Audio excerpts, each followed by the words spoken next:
Esther, bienvenida a Contrapuntos. Gracias por aceptar conversar.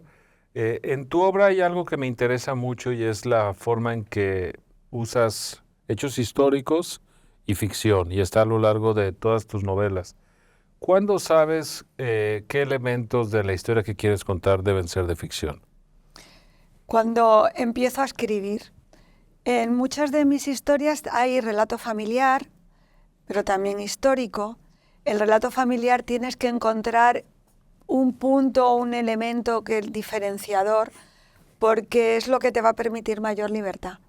Y en esa búsqueda de la libertad a la hora de narrar es donde me permite la ficción encontrar elementos que pueda añadir sin que perturbe la biografía de las personas que puedan estar representadas en esa narración. Claro, es decir, que todo lo que cuentas de la historia es real y la ficción es solo un ancla para ayudar a lo que quieres contar, ¿no? Exacto, es un ancla que me va a permitir jugar con los elementos que de esa realidad, que a veces puede ser complicado, conflictivo, pues enumerarla de una forma real.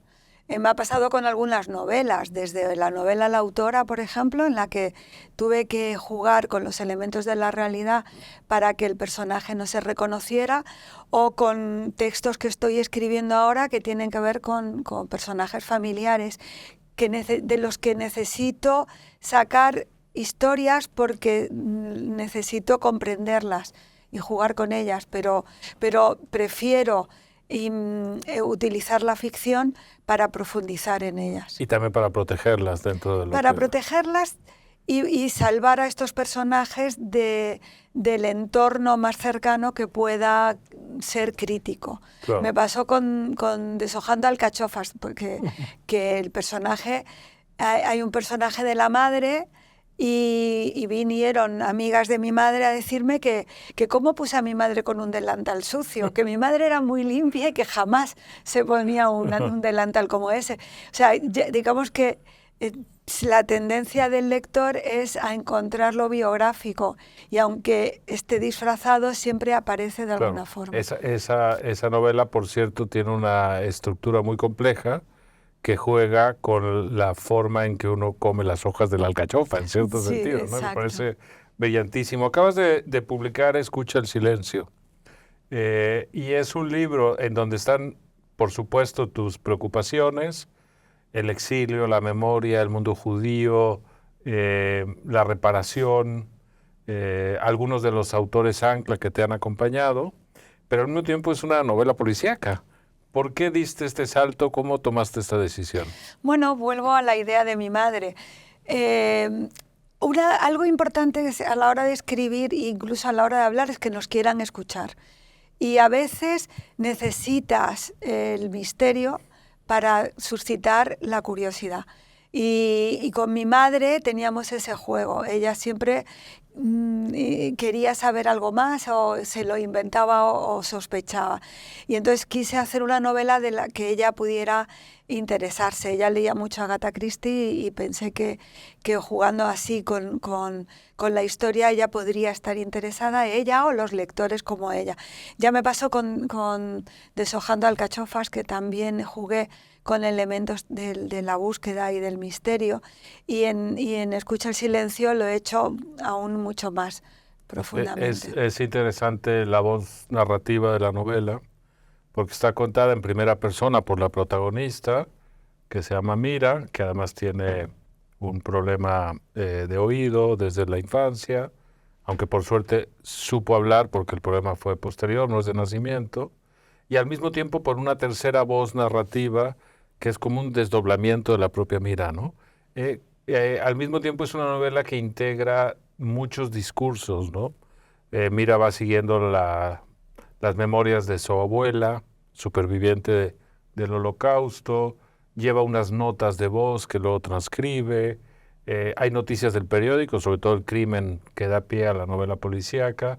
¿Cómo pensaste primero la estructura narrativa, de la voz narrativa, Y segundo, estos distintos textos que forman parte de Escucha el silencio.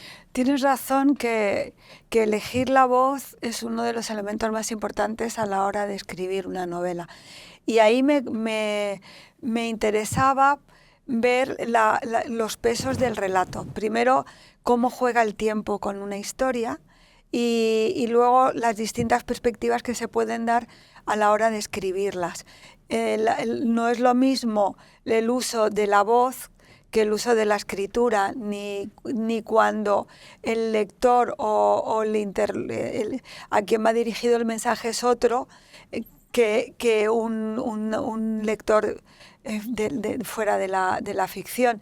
Entonces pensé que si podía meter la voz del personaje a través de la escritura, a través de sus textos o de sus mensajes de voz, la daría a ella una presencia mayor.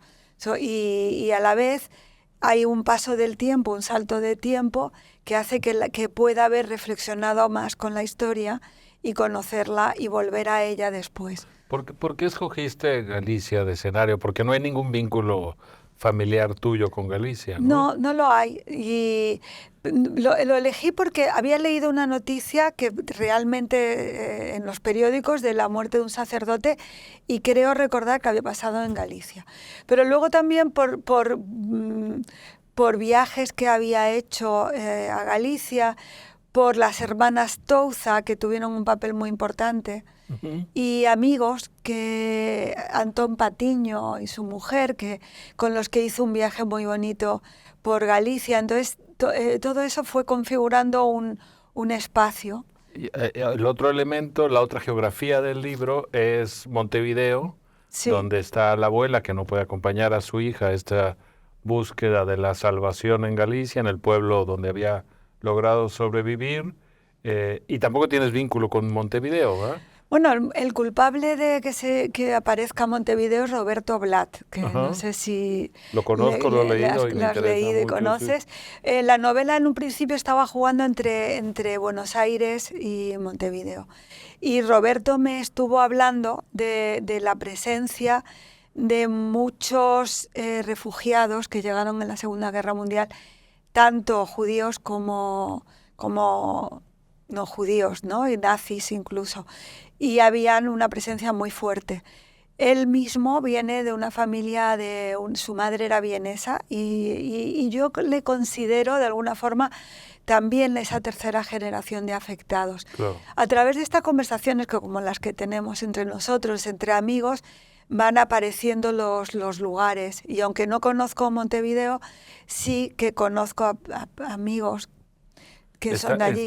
Está realmente muy bien logrado. Y también algo que dices en el libro de Argentina, porque como Uruguay fue escenario generoso de recepción de exiliados de la comunidad judía, supervivientes de la Shoah, y al mismo tiempo fue bastante impune dando licencia a los nazis, ¿no? Y en algún punto convivieron los dos, y lo explicas con el secuestro de Eichmann, ¿no? Sí. El secuestro de Eichmann es un punto muy ejemplar, porque lo que sucedió allí, que fue lo que dio la señal de alarma, es que la nieta de un superviviente tenía una relación amorosa con el hijo o con el nieto de un nazi. Y en la conversación que tuvieron ellos, ella se dio cuenta y pasó la información. Empezó a sospechar y pasó bastante tiempo hasta que se pudo concretar quién era. Pero ahí, en ese lugar, se daba ese encuentro que en el fondo es trágico. Yo me he encontrado en Cracovia con una pareja de nieta de un superviviente y de nieto de un nazi. Pero entre ellos la relación yo creo que era diferente a lo que puede ser un nieto de Eichmann, que aún mantenía las creencias de su abuelo o de su padre. Sí, porque aquel que no las mantiene es una víctima del mismo daño, ¿no? Claro, a mí me parece además muy interesante y me gustaría que se fomentara más esos diálogos entre esa tercera generación de víctimas, todos ellos, pero yo creo que ahí hay una diferencia enorme entre aquellos que han roto con la ideología de sus familiares que aquellos que las continúan con orgullo. No sé si conoces el libro Tiempo de Llenas de Loreto Urraca. No. porque va justo en esa línea, ¿no? Tú vienes de una familia sefardí del norte de África, de Marruecos. ¿Cómo era la comunidad sefardí de Tetuán?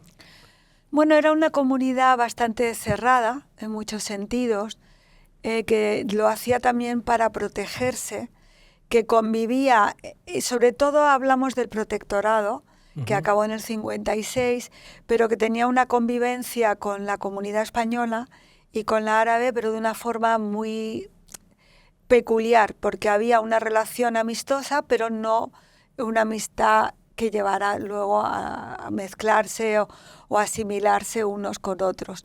Y además fue cambiando a lo largo del tiempo, no era lo mismo en el 40 que fue en los años 60. Era una comunidad que mantuvo sus tradiciones y que frente a la religiosidad askenazí, que puedes conocer en Latinoamérica, tanto en México, en Argentina, Uruguay, es una comunidad religiosa pero tolerante. La religiosidad sefardí, que se daba en el norte de Marruecos, era abierta y convivían a la vez gente muy tradicional con gente no religiosa, cosa que no se podía dar en la religiosidad que se da en los askenazí. Pero lo interesante es que son refugiados de la expulsión de los judíos por los reyes católicos, construyen una comunidad, mantienen la lengua, el español. Mantienen el español, que se va transformando a lo largo del tiempo, y no solo, sino también costumbres gastronómicas, y por ejemplo los matrimonios se formulaban en torno a la ley de Castilla, porque los matrimonios judíos son contratos, como un matrimonio civil. Y se usaba, digamos, el legajo medieval de Castilla. Y ahí figura en el contrato según las leyes de Castilla. Qué maravilla, ¿no? Porque es una pervivencia de siglos, sí, ¿no? Sí, sí, además que puede seguir la línea familiar a través de esos contratos. Bueno, quizá la gran distorsión, curiosamente, en esta comunidad nostálgica de España, al mismo tiempo expulsada, que mantiene la lengua, ciertas tradiciones gastronómicas y culturales, está en el hecho de cuando Marruecos se vuelve parte, el norte de Marruecos, parte de España, a través de la figura del protectorado, ¿no? Porque al llegar el gobierno español, la comunidad judía sefardita se siente muy próxima a ese gobierno español, ¿no? Sí, primero por el idioma. Yo he consultado archivos españoles de la época y consideran ya a los sefarditas como aliados, entre otras cosas porque les permite comprender la lengua, a través de la lengua pueden comunicarse y son unos aliados para los españoles. Eso hace, además, paradójicamente, que se pierda el judío español marroquí, digamos. Exacto, ¿no? Lo has visto muy bien.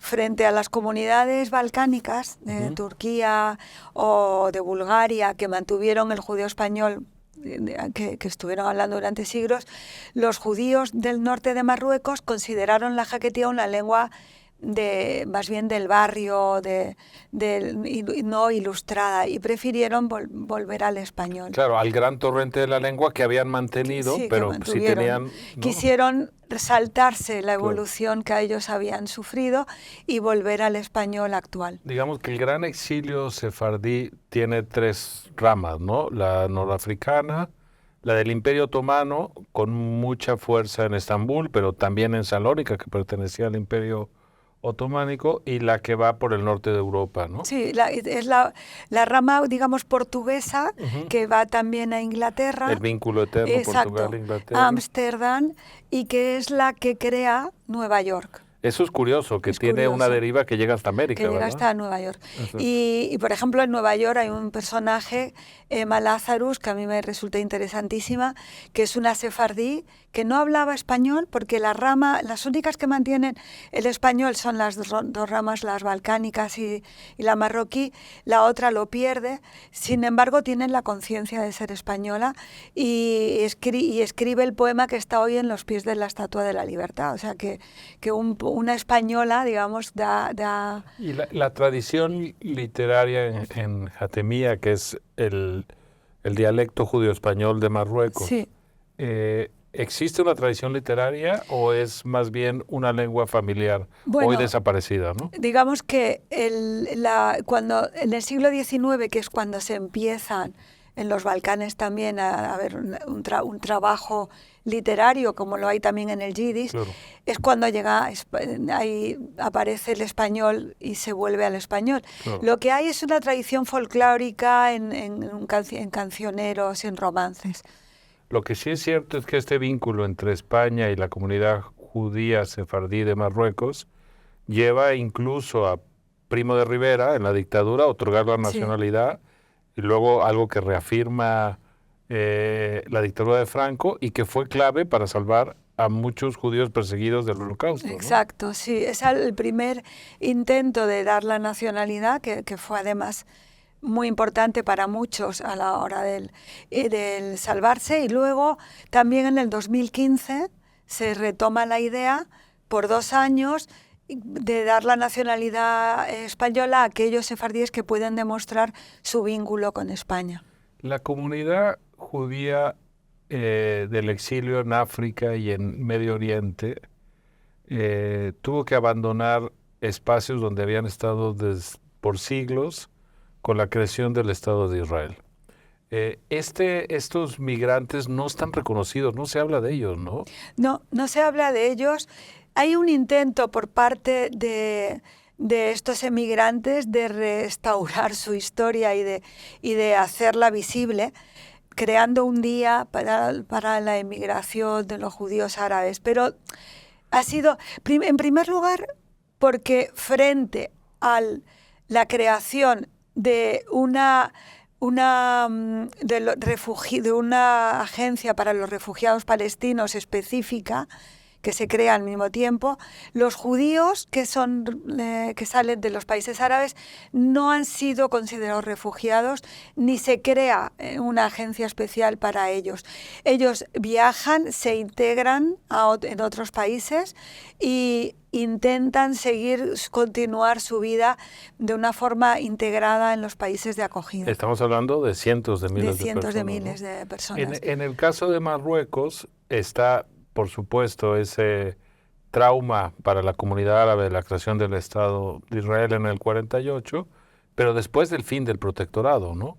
Y ahí es donde la comunidad realmente tiene que salir de Marruecos, ¿no? Sí, en el caso de Marruecos es curioso porque Marruecos hoy en día mantiene en su constitución un recuerdo a la comunidad judía como parte de la cultura marroquí y de hecho forma parte de su cultura integrar y llamar al judío de nuevo.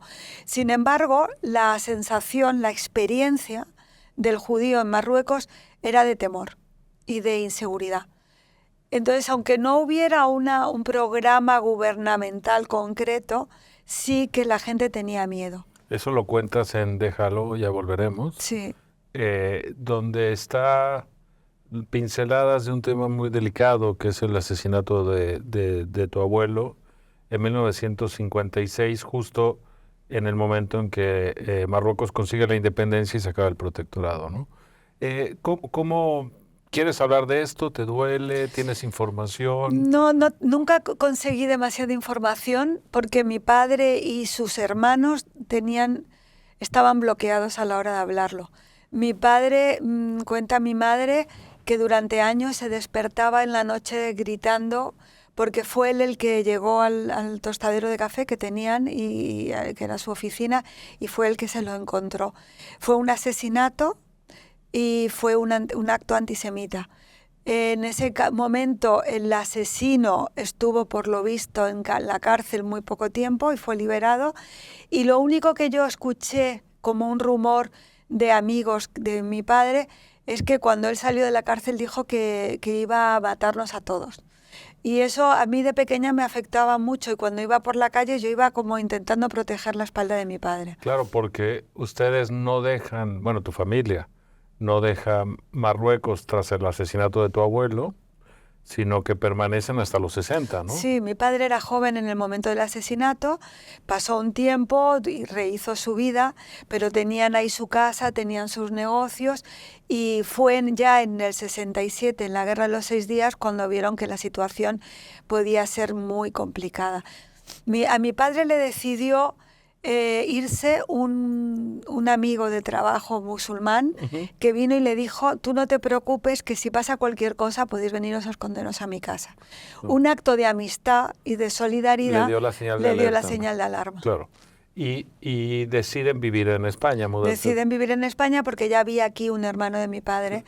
Tú tenías 6, 7 años, ¿no? Sí, era muy pequeño. ¿Y tienes recuerdos de ese Marruecos? No, muy pocos. Los he ido construyendo literariamente a través del relato de mi familia y de... O sea, tu formación y tu vida es plenamente española, completamente ¿no? española. Aquí estudiaste psicología. Estudié psicología. Y el doctorado en letras, ¿no? Sí. Y decidiste hacerlo en letras francesas, pero para estudiar a Albert Cohen, ¿no? Sí. En Cohen hay algo de este mundo, por supuesto, ¿no? Sí, Cohen tiene tiene la peculiaridad de escribir con mucho humor y de tocar temas que los tenía en ese momento muy cercanas, como la convivencia entre los dos mundos, el mundo judeo-sefardí con el mundo occidental. Y en Bella del Señor él profundiza en ese tipo de relaciones. En el libro de mi madre aparece una madre en la que está constantemente poniéndole delante la complicidad del mundo judío y del horror del mundo occidental. Claro. Y le pide que busque siempre un amor bíblico en lugar de un amor occidental. Es curioso porque en Bella del Señor parte de los incidentes que sufre el protagonista para materializar su teoría del amor Solal, ¿no? Sí. Es un cierto ambiente de antisemitismo, ¿no? Exacto, sí. Hay pero lo que yo me preguntaba a la hora de hacer la tesis sobre Albert Cohen es cómo él, que vivió la época posterior al Holocausto, en su novela hay un dibujo, pero muy lejano. Sin embargo, no entra a describir nada que tenga que ver con el tema del nazismo ni del antisemita. No. Es un antisemita anterior al Holocausto. Quizá porque además la novela la empezó antes, ¿no? La novela la empezó antes, pero la termina después y la publica después. Sin embargo, yo creo que aquí él se da cuenta de que una cosa es el antisemitismo que él vivió en Francia, que de alguna forma está normalizado, pero no aniquila al judío, del nazismo, que lo que tiene como propósito aniquilar al judío. El Cohen de Albert no es familiar tuyo, ¿verdad? Porque es tu segundo apellido. ¿Quién ¿no? sabe? No, ¿quién sabe? Los Cohen tienen... Yo siempre lo digo como Leonard Cohen, del que me encantaría ser familia. Claro. Hay un hilo de los Cohen genético, porque el Cohen es como si hay un apellido que pueda tener una nobleza dentro del judaísmo, es el Cohen, que es la rama sacerdotal. Y los Cohen no se pueden casar con conversas, ni con divorciadas, ni con viudas, ni con no judías, porque quieren mantener un aspecto más ritual y sagrado de la familia de los varones. Sabía eso del apellido. Sí, entonces los varones Cohen están obligados de algún punto de vista a estar ligados a un aspecto sacerdotal dentro de la religión judía. Claro. De hecho, si se casan con alguien que rompe esa tradición, no pueden cumplir el servicio obligatorio casi para los Cohen. Curioso, porque la tradición judía es vía materna, ¿no? Es vía materna. Claro. Sin embargo, la línea sacerdotal pasa por vía paterna de los Cohen. Hablando un poco del mundo judío español, ¿tú piensas que son conscientes los españoles hoy un poco más del esplendor de Sefarad, lo que fue? Yo creo que de alguna forma lo ignoran desde el punto de vista que a mí me gustaría recordarlo. O sea, se puede ver como algo histórico y del pasado, pero se olvida que es algo muy vivo y que se mantuvo a lo largo de siglos. Hasta hoy, por ejemplo, hemos estado hablando de Elias Canetti, previamente tú y yo. Elias Canetti, él a sí mismo se considera un judío sefardí. Hablaba judío español y en sus memorias cuenta, ¿no? Y los cuenta y recuerda las canciones de su abuelo y manzanitas coloradas, o algo así, manzanitas Hay un premio rojas. Nobel que viene de esta tradición, exacto. Digamos, ¿no? Y esa conciencia es la que no se tiene. Claro.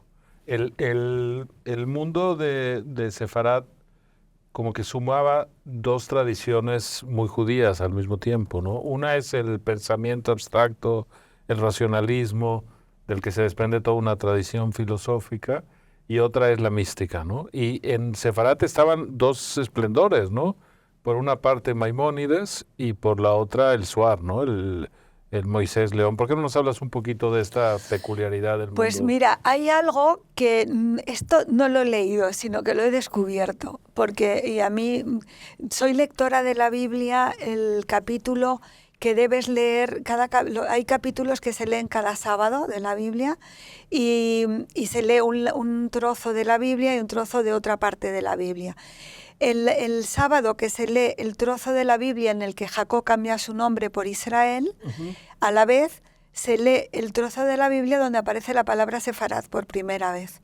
Y hay como un vínculo. Entonces a mí me llamó la atención encontrar, no es importante, digamos, a nivel más que simbólico, pero efectivamente el papel de España dentro del judaísmo es esencial. Hoy en día, después de siglos, se sigue en las oraciones de la sinagoga el sábado o Kippur o el Yom Kippur, los días más importantes, leyendo a poetas judeo-españoles. Y eso para mí es fundamental. Y como has dicho tú, las dos tradiciones importantes que son las que vehicula todo el que tiene que ver con el mundo judío han surgido en España. Maimónides y Moisés León, ¿no? Y Moisés de León. Hay tradiciones del mundo judío que se mantengan en España y que la gente no sepa que vienen de Sefarat. Bueno, yo me he encontrado, por ejemplo, dichos como mantenerse en sus 13. Cuando en España se dice mucho, no, se mantuvo en sus 13, habla de los 13 principios de fe de Maimónides, por ejemplo. Qué curioso, ¿no? Uh-huh. Esa costumbre española de poner jamón en todo. Uh-huh. Pero eso es contraria, ¿no? Es contraria, pero también. Claro. O, por ejemplo, en la época en la que los judíos dejamos de comer pan, es cuando se utiliza la torrija. Como para reafirmar esta familia no es judía, esta digamos. familia no es judía. O elementos de la gastronomía. El cocido que dicen puede tener un origen... Yo no sé si el cocido es de origen judío o la dafina es de origen del cocido. Ah, ok. Pero es verdad que es un plato que tiene unas similitudes más allá de lo casual. Claro. Hay una parte de la cultura española del siglo de oro que está construida por la tensión entre las leyes de pureza de sangre, la expulsión de los judíos y los conversos, donde hay figuras señeras de la escritura del siglo de oro español, ¿no?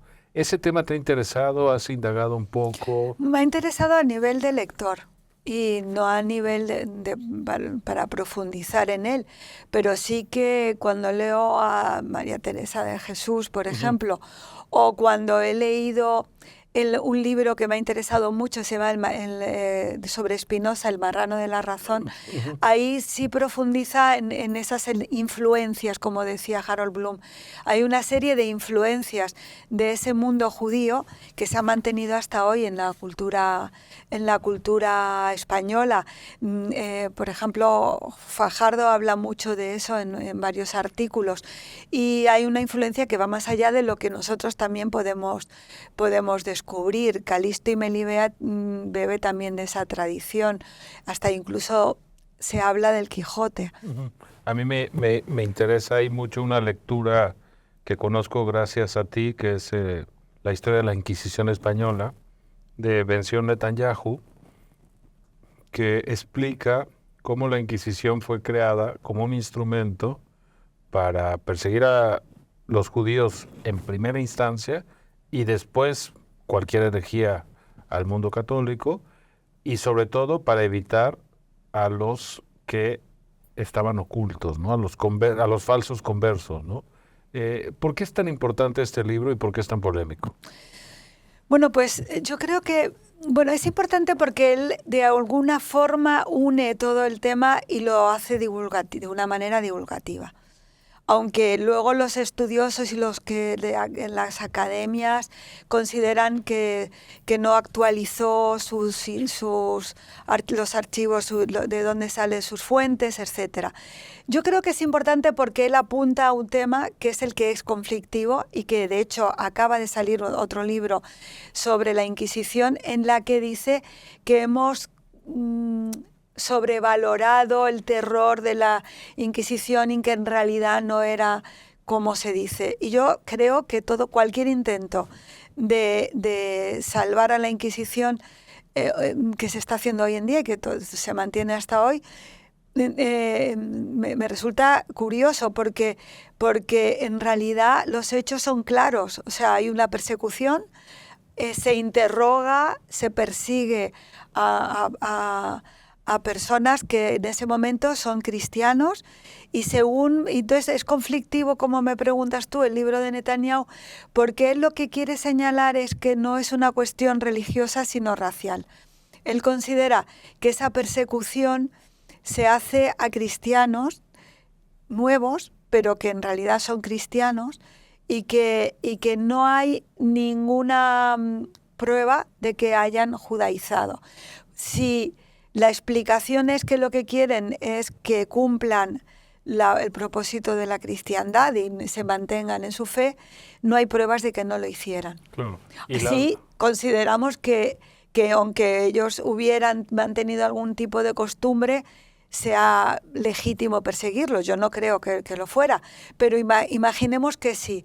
No había pruebas de que ellos habían judaizado. El mejor ejemplo quizás son los padres de Juan Luis Vives, ¿no? Que fueron Exacto. en un proceso horrible quemados en plaza pública, ¿no?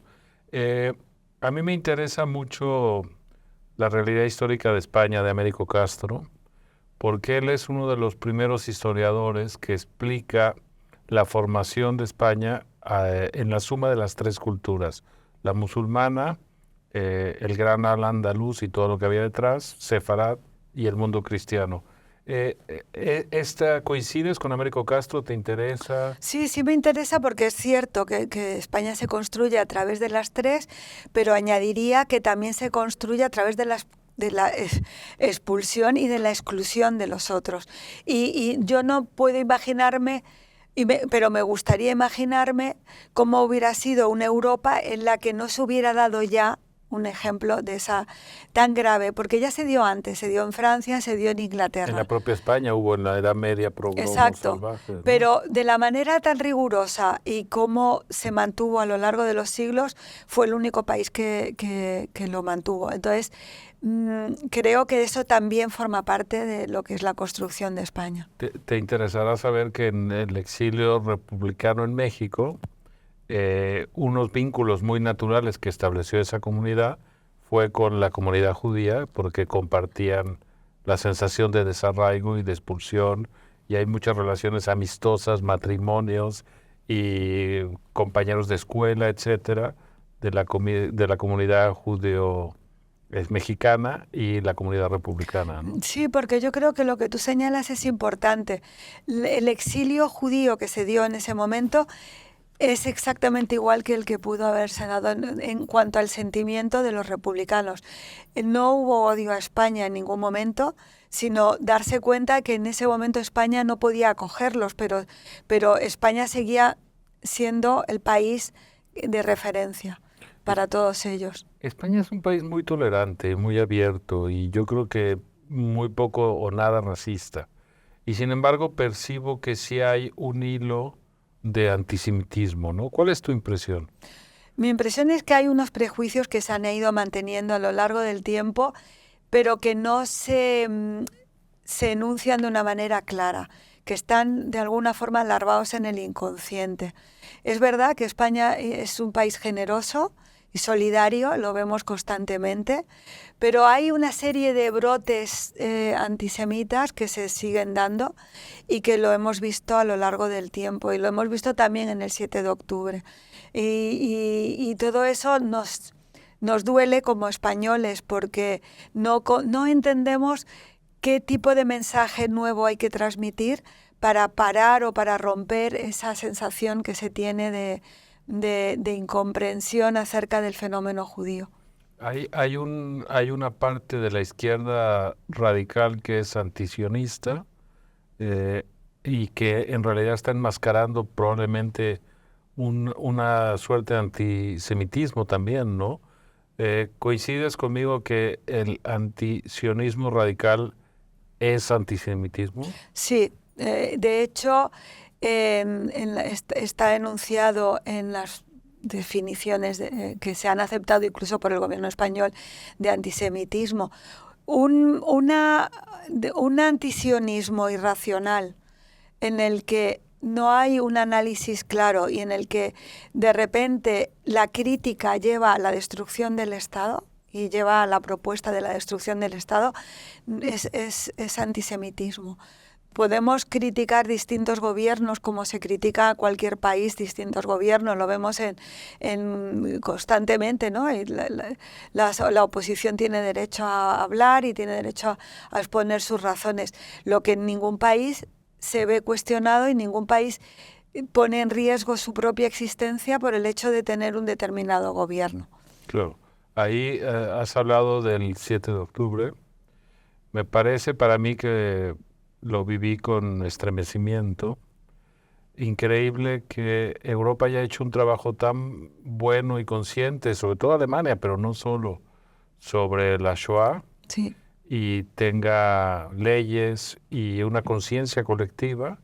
Y sin embargo, cuando sucede un hecho análogo a los que han sabido conmemorar y respetar, no saben cómo reaccionar, no saben dónde ubicarlo, no saben, dicho de otras palabras, ponerse al lado de las víctimas, ¿no? Exacto, y ese ha sido el gran dolor de los israelíes y de los judíos, que hemos entendido la situación, ¿no? De una manera afectiva, empática.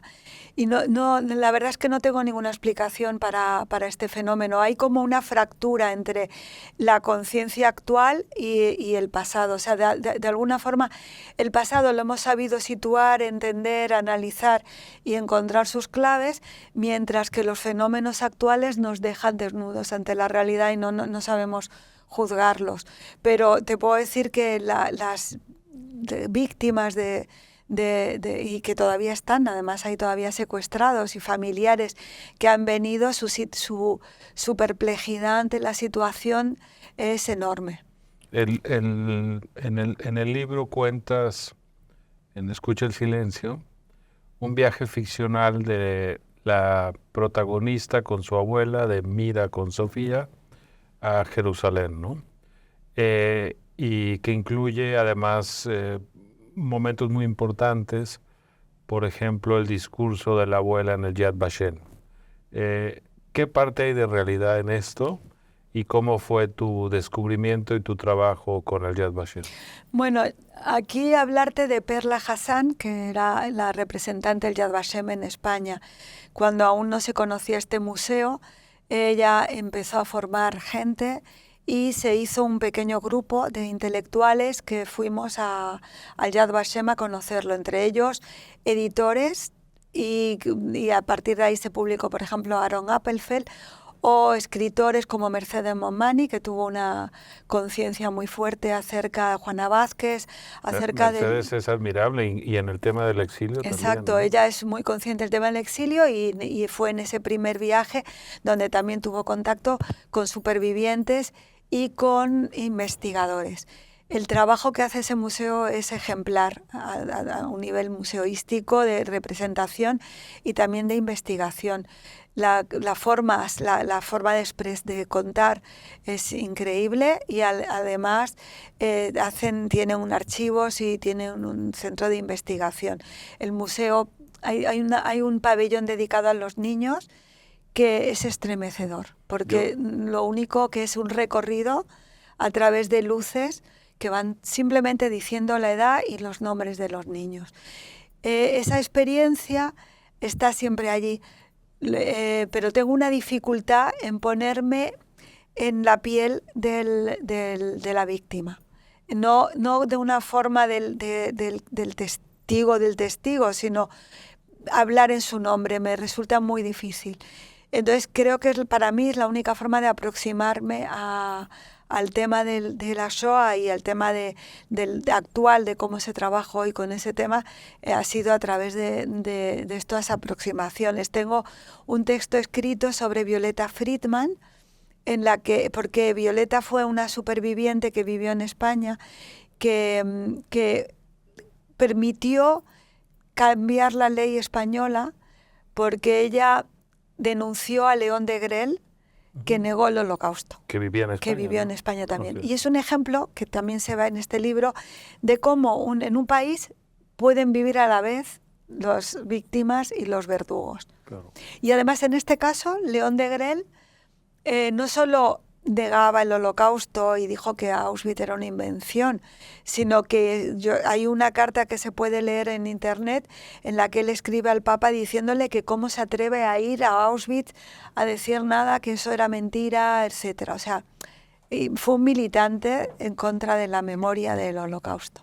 El tema del Yad Vashem, que a mí me conmovió mucho, entre otras cosas, porque es un museo que dice toda la verdad, incluido probablemente indiferencia de la sociedad, algunas complicidades ocultas. Es decir, es un museo que quiere conocer lo que pasó y entenderlo. Exacto. Entre otras razones para evitar que vuelva a suceder. Y sin embargo está sucediendo. ¿Cuál es el límite de hasta dónde podemos decir, cuál es el límite de la razón? La verdad es que, mira, volviendo a lo que me estás diciendo del Yad Vashem, porque responder a tu pregunta es muy complicado, el nombre significa, Yad es mano en el nombre, Shem, la mano en el nombre.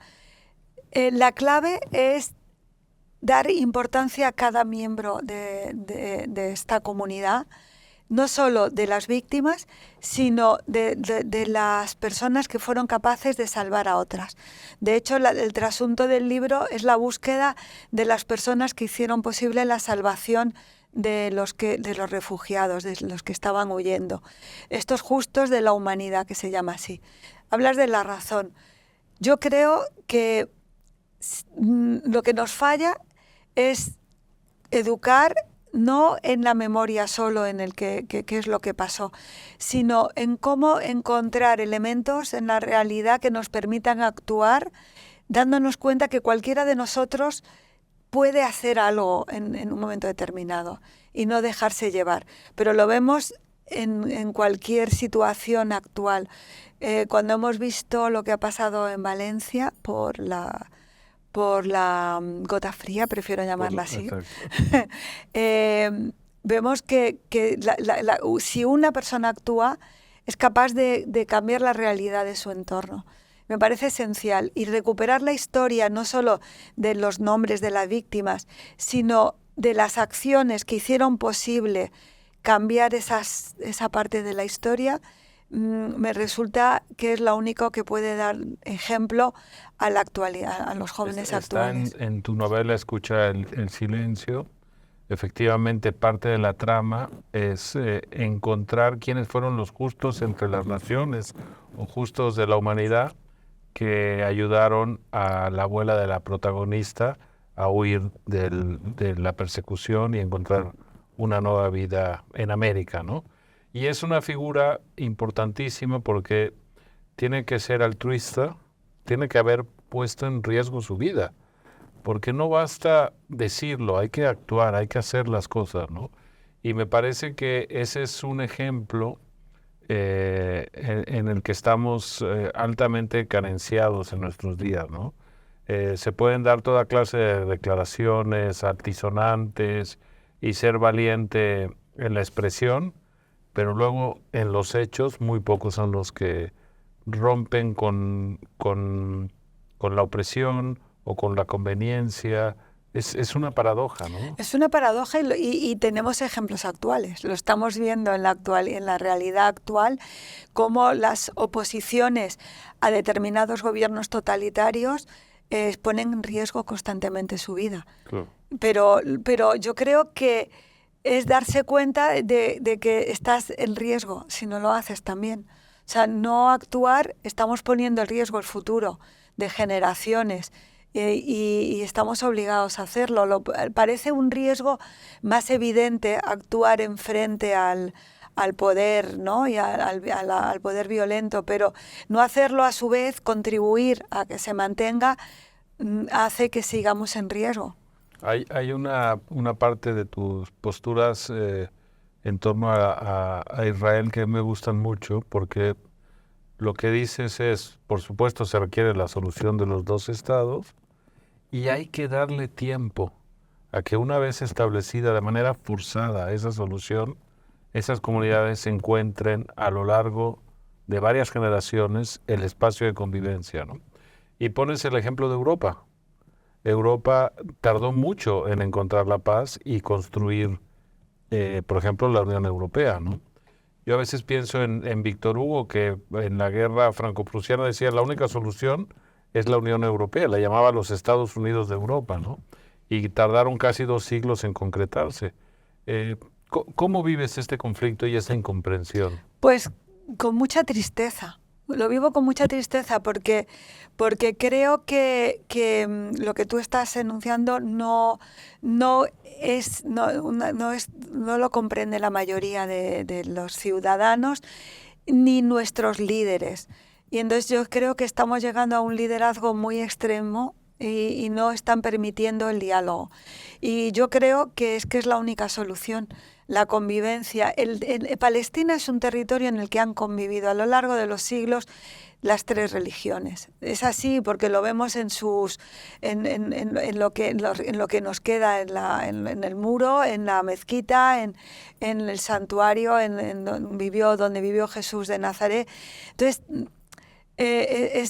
la realidad es que forma parte de las 3 culturas y que es necesario encontrar una solución, pero no paso por olvidar que es también un territorio y es una nación judía, y esa realidad hay que mantenerla, y es un esfuerzo de mucho tiempo, porque sin bien no se había configurado políticamente, sí había judíos viviendo en ese territorio, bajo el mandato otomano o bajo el mandato británico, pero había una realidad judía que no se puede negar. Y decir que no puede haber un Estado judío y sí un Estado palestino es negar la otra parte. ¿Por qué si puede haber un Estado palestino y no... Palestinos somos todos. ¿Por qué no puede haber un Estado árabe palestino y puede haber un Estado árabe palestino y un Estado judío palestino? Yo creo que tienen que haber los dos y tienen que aprender a convivir conjuntamente. Los que hablan de un solo Estado están adelantándose siglos a una realidad imposible hoy. Es interesante porque el mandato original de Naciones Unidas, de la que nace el Estado de Israel, y no hay que olvidar eso porque es muy importante, la votación en noviembre del 47 y después la declaración de independencia de Cosa Israel que se olvida constantemente en la narrativa del 48, sí. Es un mandato de Naciones Unidas donde establecen los 2 países, ¿no? Exacto. Desgraciadamente, y eso sobre todo en este último tiempo es en el que yo me doy cuenta, es que no se acepta por una parte. ¿Es legítimo si no se acepta por una parte que sí la otra parte lo ha aceptado y lo mantenga? Pues creo que sí. No solo legítimo, necesario, dada la configuración de ese momento. Y la otra parte que no lo aceptó y que inició una guerra, porque se inicia una guerra por todos los países, por los países árabes que entran en la confrontación. Si pierden la guerra, no es legítimo que hubieran llegado a determinados acuerdos que hubieran posibilitado la creación. O sea, eso me hace entender que en la no creación del Estado hay otros intereses que se me escapan y que no puedo comprender, pero que los propios palestinos son víctimas de esa no creación y una decisión errónea por parte de sus líderes, también todos somos, los ciudadanos somos víctimas de decisiones ajenas a nosotros. Sin duda, nos llevaría al 48, exacto. La derrota de los 5 ejércitos árabes. La caída del Imperio Austrohúngaro. Pero que incluso ahí deciden no fundar una Palestina, sino Cisjordania gobernada por Jordania y Gaza Jordania por se forma Egipto, ¿no? años antes. O sea también. que es extraño, sí. pero eso yo creo que nos llevaría a otros territorios. Para terminar con tu libro, me interesa mucho la mirada del testigo, que es algo en lo que has reflexionado, ¿no? La imposibilidad de dar testimonio, que es una reflexión inherente a la Shoah, y al mismo tiempo la necesidad de ese testimonio, ¿no? ¿Cómo resuelves tú esta paradoja? Bueno, la resuelvo escribiendo. Considero que mi escritura forma parte de ese deseo de testimoniar.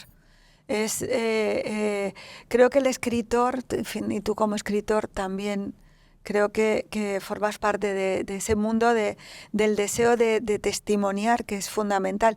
Pero es que además nos ha tocado vivir una época en la que se llama la época del testigo, porque formamos parte de una época en la que los medios nos han permitido recoger de una forma mucho más intensa la voz de muchos. La pregunta es, ¿dónde va a quedar esa voz y dónde nos va a llevar? Porque también, por otro lado, nuestros soportes son más efímeros y no tienen vocación de permanencia. Entonces ahí entro en una compleja pregunta, ¿no?, acerca de nuestro futuro. Porque si bien a mí me mueve el deseo de testimoniar, lo que no sé qué va a quedar en el futuro de ese testimonio.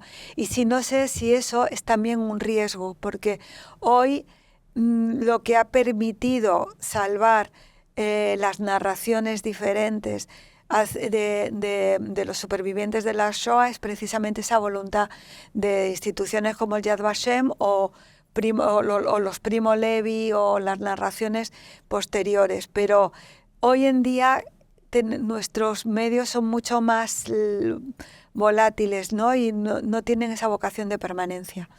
Interesante desafío del mundo digital, que es a lo que te refieres.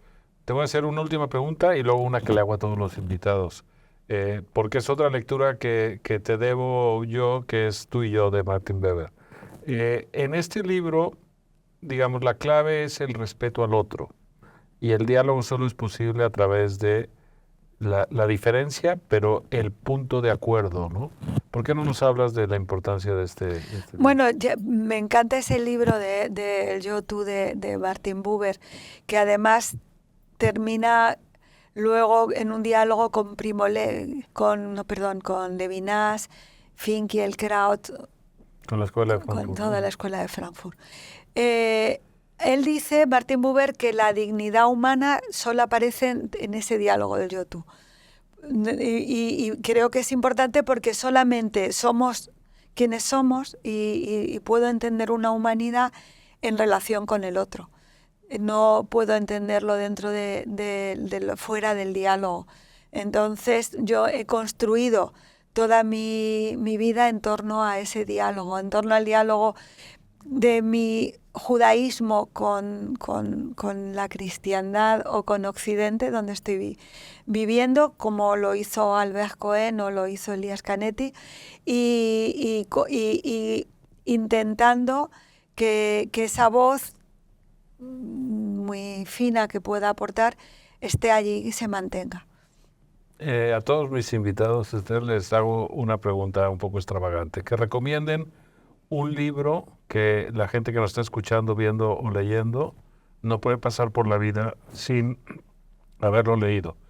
Entiendo que recomendar un libro es reductor, pero la suma de todos los que van participando están construyendo una biblioteca que es atractiva, ¿no? ¿Cuál sería tu recomendación? Bueno, yo recomendaría un libro que hay que proponerse como leerlo, pero no, sino digamos que es una lectura de largo plazo. O sea, no es una lectura, es para tenerlo y leerlo en 4 años, o una propuesta de futuro, que es Vida y Destino, de Grossman. Creo que es un libro esencial para entender el siglo XX y que tiene además capítulos que para mí son brillantes, como la carta de una madre en un gueto a su hijo, que es un científico que vive en otra ciudad. Es la gran novela de la Segunda Guerra Mundial, de la caída